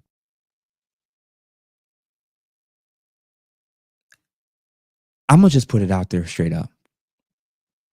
I think this is what we're up against is not each other. I think there's an oligarchy. I think there's a globalist agenda. I think there's a supremacist agenda. I'll get more into that at a future point, really at the end of this channel at some point. The enemy is the monarchy. The enemy is the duopoly. The enemy is the Federal Reserve. And the enemy is the 13 families and all those who support all of that. Those are the ones who are the problem. But our neighbors who don't really have the equity, who don't really have as much say, are unknowingly their supporters and their, for lack of a better word, standing army. We have to figure out a way to recruit people back to truth. Or not even recruit back to truth, get to truth for the first time and stand on it. I'm going to be honest with you. This is going to cost you. It's going to cost you some things. And I'm going to get towards the end and I'm going to tell you, I think we need to all buy the book Powernomics. I think we need to start growing our own stuff again. I think we need to start doing community. I think we need to learn from the Amish, so to speak, you know? Did you ever think it was weird that we had to get permits to do certain protests? Never thought that was weird? Or we'll allow you to vote this way, we'll allow you to protest that way. That's the system you're in. And you think you have freedom of speech? No. And the beauty of it is he says that it was always at night in regards to when the authorities would come and grab you. And he said they grab you in the middle of the night, jerk you out, and you would disappear and your name was removed from the registers. Every record of everything you ever done was wiped out and your one-time existence was denied and then forgotten. You were abolished, annihilated, vaporized was the usual word. What do you think canceling someone is in a small-scale attempt to do with that? This is just my attempt to crack the matrix that we all were born into culturally. And I'm going to conclude with a couple things. What I'm basically critiquing is censorship and the failures of censorship. I think that censorship leads to an actually entrenchment and polarization, echo chamber, which only exposes the people who are continuing to support it with limited perspectives, reinforcing their existing beliefs, and they actually become more resistant to alternative viewpoints, even if they're true. If you're pro-censorship, and now everything that I don't like is now hate speech, you're reinforcing, pushing the suppression of ideas, views, and perspectives. I'm totally fine with acknowledging that we can't threaten each other. But beyond that, I think we got to start being open about what Pandora's box we're opening. Aren't college students being ripped off college campuses based on what they say? It hinders critical thinking, informed decision making. I've said it in one episode with Crimson Cure. Make sure you subscribe to her channel and support her. She's one of the few women out there currently that's holding strong against this undercurrent of lies and deceit and newspeak and groupthink and you can't do this, you can't believe that, you can't vote for this. She's one of the few women who, from an integrity standpoint, is standing on and against this stuff. And I basically said, like, I do not believe that you can be a group thinker and a critical thinker. Politically, if you walk around where it's vote blue no matter who, vote red no matter what's said, that means you are deciding that you're going to vote for a particular candidate in a particular party no matter what they stand for, what's on their agenda, and whether it's actually helping you or not. It doesn't matter. You're going to support it anyway. How can you see yourself as a critical thinker? Because you got a degree? Because yet you think the other side is so stupid? What if the independents and the libertarians and the Green Party and the people who are trying to think outside the box and not being as constricted mentally, emotionally, psychologically, or politically are actually the critical thinkers? It's also anti-democratic when you consistently try to censor everybody that you don't like. And this is the last piece. It rewards inauthenticity. You being inauthentic. It rewards it. It rewards everyone that chooses to be fake and not true. You know this. This is why you could ask young liberal women, what's a woman? And they struggle with answering it out loud.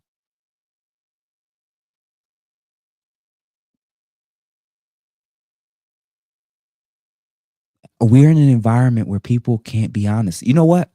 I said it controversially, and I'm going to say it now. I have more respect for an outward white supremacist when I know where they stand, than a person who hides who and what they really believe and think and feel about me.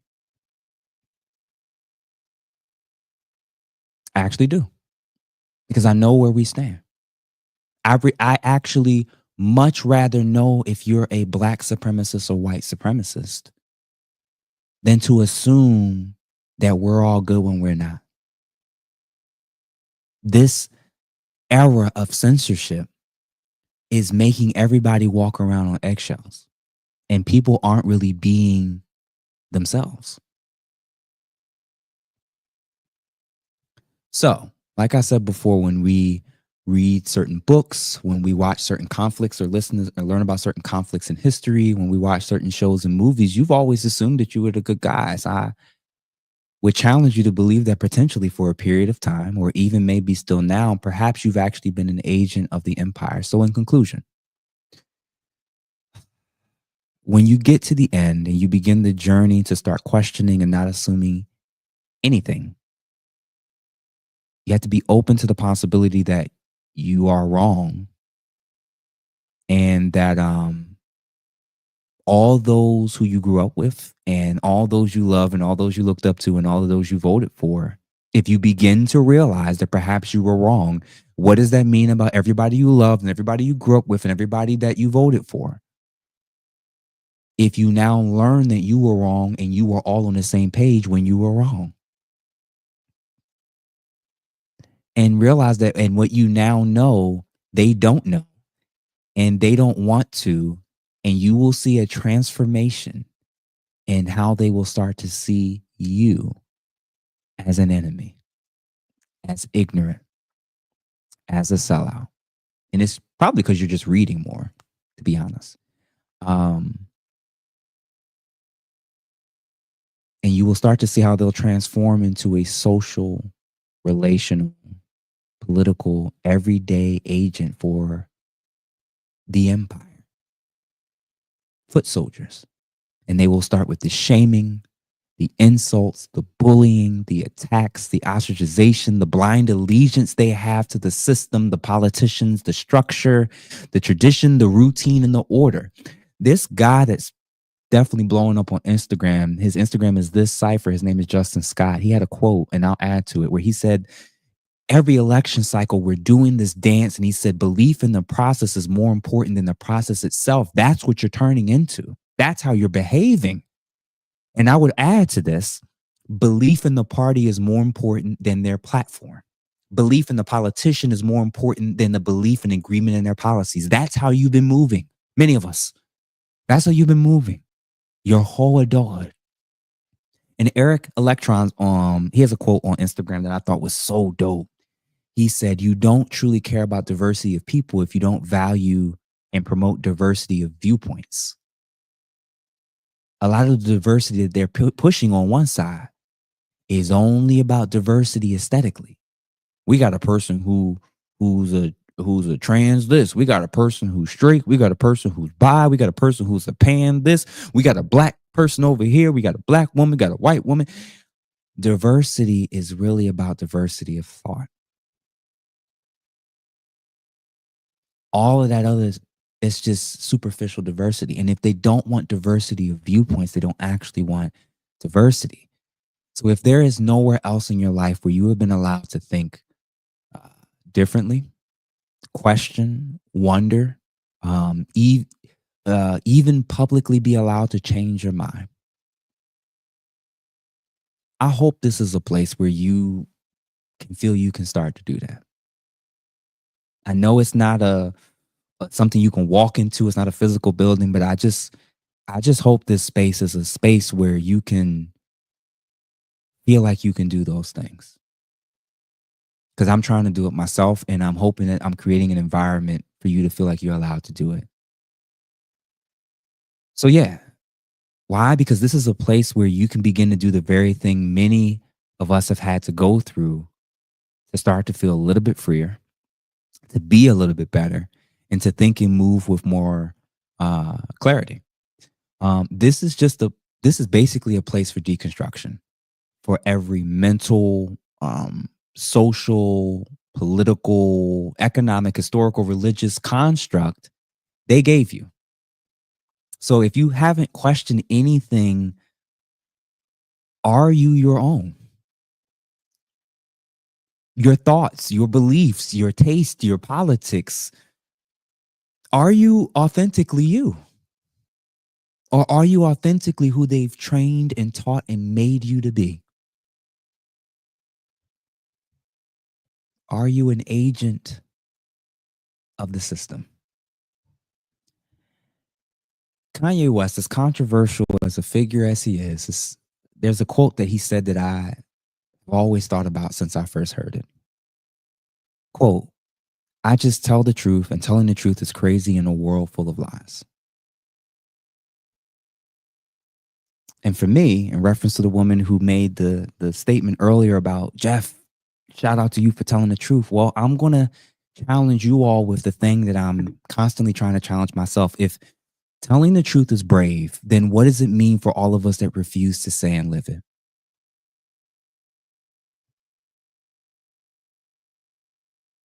If me telling the truth is brave and you won't do it, what does that mean about you? Maybe it's time for us to make it so I don't have to be brave. Hopefully I'm not alone in thinking that way.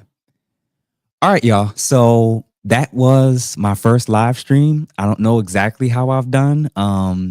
It went an hour and 47 minutes. So I think I did what I was supposed to do. I'll be talking to my team of moderators to see how it went. I hope y'all enjoyed it. I hope y'all like it. Please read the book. Chapter 2 through chapter 8 knocks out book 1. I'm going to start picking additional chapters randomly. I won't just go to just chapter 2 just for the sake of how quickly the month is going.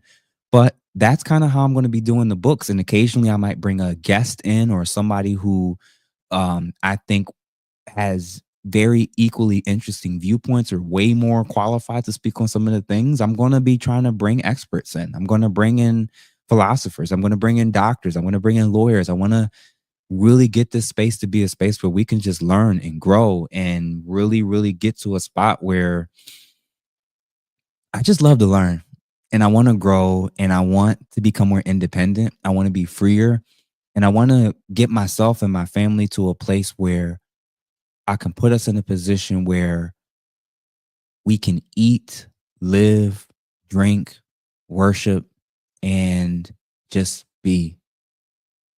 That's all I want. That's it. I'm not looking to be a billionaire or multimillionaire. I just want to be. I just want to be. And I'm hoping that this episode and some of the things that I've introduced so far into this space is starting to push you all to be motivated to start to think of what to do and how to be. So there's a challenge that I'm going to ask as an initial challenge about what this community can turn into and be for all of you who I don't know and may never get to meet. If you're on the same journey that I'm on and you want to link up with people who are starting to be on this wavelength of wanting to grow, wanting to learn, wanting to build community, wanting to build bonds, wanting to grow together, wanting to grow food together, wanting to learn certain skills or trades. If you want to learn how to build and become better together and stop waiting for a political system or an election to think we're going to win something back that was never on the table for us to have in the first place, post the city or state that you're in the chat.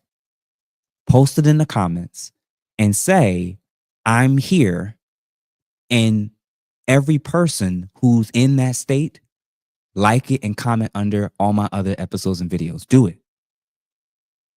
Because if you find 2, 3, 4, 8 people that's in PA or Philadelphia, guess what? Now you can replicate what it is I'm doing. You can do your own book clubs. You can do your own building, learning each other's skill sets, worth, just grow. Humanize each other again, regardless if she's white, if you're gay, if you're black, if you're this, you're that. Like, start moving towards each other. It's not about y'all just coming to my page. It's dope. I like it. But my goal was for this, not this. Post, like, it's all cool in the chats for now, but do it in the chats now, and then do it in all the regular videos. My episodes, go to my episodes 1 through 5, 1 through 5, 1 through 6. Go to those episodes. Every single one, it's only 5 of them. Real quick, put who else is from South Carolina, who else is from Texas, who else is from California, who else is from Hawaii. Just post it and see what happens, and check it throughout the week. Then y'all move from YouTube to Instagram. Y'all move from Instagram to emails, to phone calls, to WhatsApp, to meeting up together. And this is how we start the community. This is the revolution. It won't be televised. This is the revolution. We become so reliant on technology and the government that they get to decide everything in a moment. 2020 didn't wake you up that they can shut this ish off at any time. Showing up to grocery stores and water is cleared out and food is missing and canned goods are gone. We don't make anything. We don't grow anything. And we don't stock up enough like we should. I think it's easier if we figure out how to do that together than trying to do it and figure it out on our own. So I'm going to read through some of the comments, and shout out to the 200 plus people at one point that checked into here. I really appreciate y'all. I'm going to say it again, y'all. If you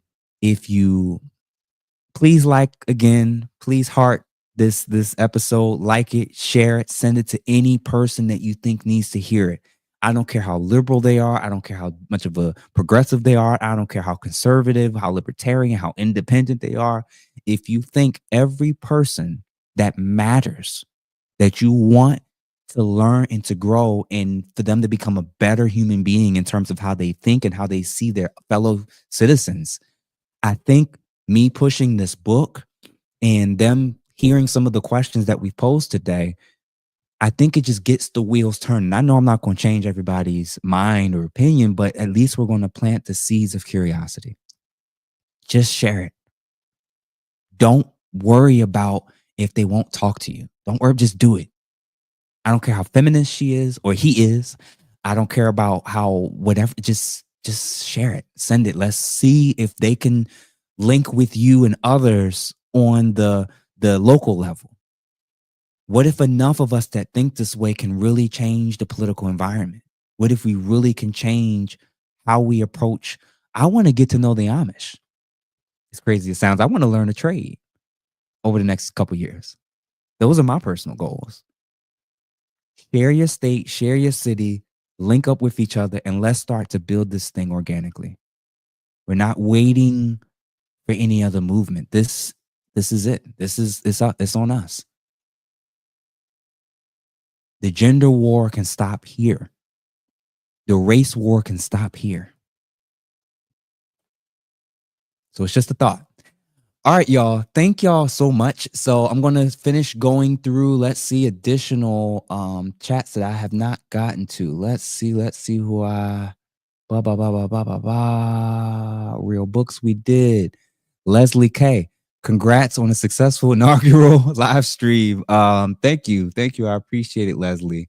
Welcome, Palm Beach Mike. Who else we got? Oh, let's see. We just redefine words to create narratives. Narcissists, bashing, attacking. Now you're starting to see the tricks. Now you're starting to see the schemes. Now you're starting to recognize what's been happening and controlling our lexicon, controlling our language, controlling our behaviors. This is it. Shout out to Unc for that. Thank you, Unc, for the gift as well. My truth. No, it's the truth. My reality. Yes, it's time for us to get back into business with calling this stuff out. Welcome, Pool Counter Boxing. XX Money. Shout out to you. Gray Man, after sex craze decades in the 60s, 90s, STDs, AIDS, babies having babies, Maury, Jenny, and Jerry. Why are people surprised about it? Very true. And we got to start being more mindful of some of these reality shows we kind of watching, because I did about 2 episodes of Love is Blind, and then I realized like this, I don't think this is good for my soul. I don't think this is good for my soul. Jamal Woodard, read Silent Weapons of Quiet Wars. Moderators, if you can write that down, I would greatly appreciate it. Darren Jones, appreciate the gift and thank you for that feedback. Stuart Scott, $5. Thank you for the gift. New members. Who else we got? Drew Beats. I've noticed no matter how woke feminism a show is, they still have no problem with men dying to save women. Handmaid's Tale. Blah blah blah blah blah. Dub Will, salute to you. Looking forward to when you and Dr. T. Hassan Johnson do a collab. Let's just know that he knows that I exist. And we will talk at some point. I tend to like to feel mentally and intellectually comfortable before I put myself in certain environments. And he's one of those individuals where I'd like to read a little bit more before I sit down and meet with him, so to speak. So again, if you haven't liked, if you haven't subscribed, please do. If you want to give to the super chat like all these other people have, click on the $, whatever dollar amount you're willing to give. I greatly appreciate it. Whether it's $2 or $200, I'm gonna take it. I'm not gonna promise you I'm gonna build the school like I said before, but best believe that the more and more that you all are able to be consistent with this stuff, if you become new members, it becomes very easy. I think that the first tier membership is only $2.99 a month.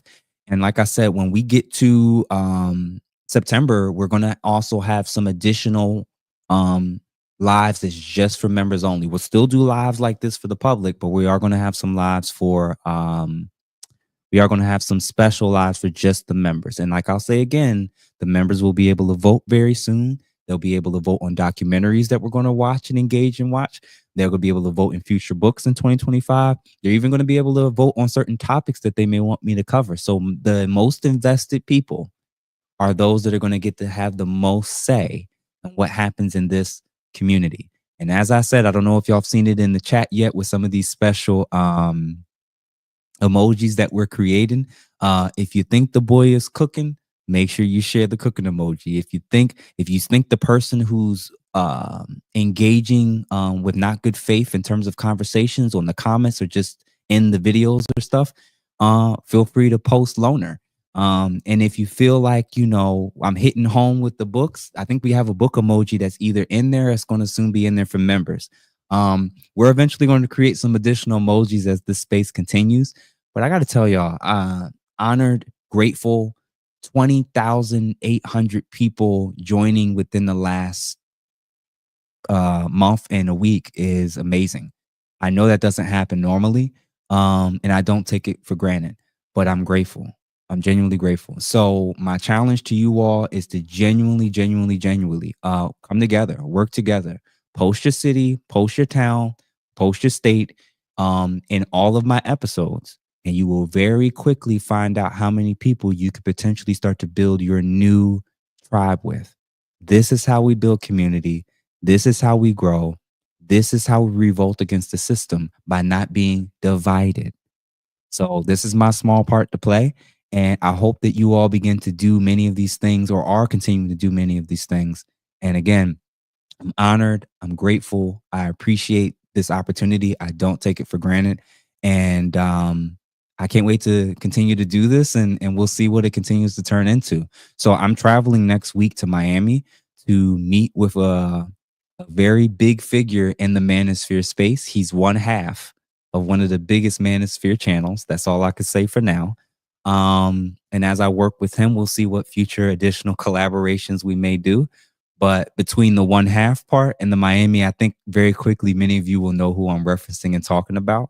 And very soon, probably as soon as September, we're hoping that we're going to be able to start doing some call-ins with some women and men on talking about relationships and views on different issues. And my goal is that, I'm not an expert on a bunch of different stuff, but it seems like people value my willingness to acknowledge what I don't know, my willingness to try to think about things that maybe people haven't, and my willingness to read, because I think apparently people think I don't read. So, I'm excited, y'all, genuinely. So if y'all support these lives, if y'all support the channel, if y'all support the episodes, I'm going to keep pushing out this stuff. And if one day I'm able to survive off of just y'all support alone, I'm going to do it. I'm going to do it full time. And then my hope and goal is that I can kind of get stuff out every day. Yeah. So again, y'all, thank you genuinely. So again, just for my last quote, that I said earlier, if telling the truth is brave, then what does it mean for all of us that refuse to say and live it? That's my challenge. That's my challenge to myself. And that's my challenge to you all. Are there aspects of things that you know are true that you have not been willing to live and be and exude in your life? I think it's time for us all to start being a little braver. And maybe if enough of us do it, then we won't have to be brave anymore. So thank you for your time, and I'll see y'all next time. Godson out. Peace.